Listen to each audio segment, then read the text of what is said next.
Alors, abordons maintenant la thématique du père dans le référentiel. Alors, c'est exactement la même chose que pour la mère, d'accord? Donc ici, le père va être traditionnellement représenté par l'empereur, hein, comme l'impératrice représentait la mère. Donc l'empereur, c'est le chef de famille, c'est celui qui dirige, c'est celui qui possède la virilité, qui possède le courage, l'affirmation, c'est celui qui fait rentrer l'argent dans la famille. Alors, on est vraiment dans un modèle archétypal, d'accord? Je ne dis pas que c'est le père qui doit faire rentrer l'argent dans la famille, c'est vraiment le modèle du masculin, l'énergie masculine qui va à l'extérieur du coup pour faire rentrer l'argent. Et c'est le rôle traditionnel, archétypal du père, d'accord? Qui part à la chasse pour nourrir ses enfants pendant que la mère garde les enfants. Voilà, on est sur de l'archétype. Donc, c'est vrai, voilà, vraiment c'est le père l'empereur qui va représenter le père. On peut aussi avoir le soleil, d'accord? Donc ici, décidément, c'est plus le père cosmique, d'accord? Le soleil, comme la lune représente la mère cosmique, d'accord? Le soleil, c'est plus le père, voilà, le père cosmique, le père céleste.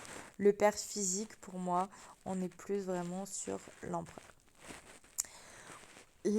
Alors, éventuellement, après, c'est vraiment à voir au cas par cas, encore une fois, c'est en fonction de ton thème. Maintenant, l'ermite, l'empereur et le pape, pardon, aurait plutôt tendance à être associé au grand-père parce que on voit qu'il y a de la vieillesse, on voit qu'il y a de l'expérience, on voit qu'il y a de la sagesse. Donc c'est plutôt le grand-père qui est associé. Maintenant, ça reste des figures masculines également. Donc pourquoi pas les associer aussi au père en fonction du thème.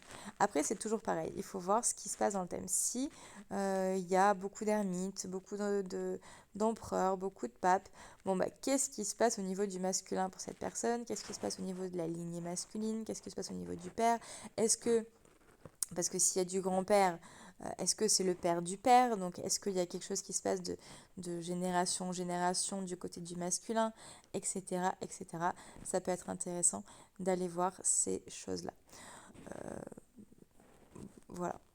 Donc, pareil, si on a un empereur, par exemple, en passage obligé, qu'on soit un homme ou une femme, bon, bah là, il y a forcément un rapport avec le père qui va être extrêmement puissant. Si c'est un homme, ça peut être devenir père soi-même. Peut-être qu'on a le passage obligé de devenir père, par exemple, ou peut-être qu'on va d'autant plus hériter des schémas du père, qu'on va devoir faire un travail sur les mémoires ou les comportements du père, etc., etc.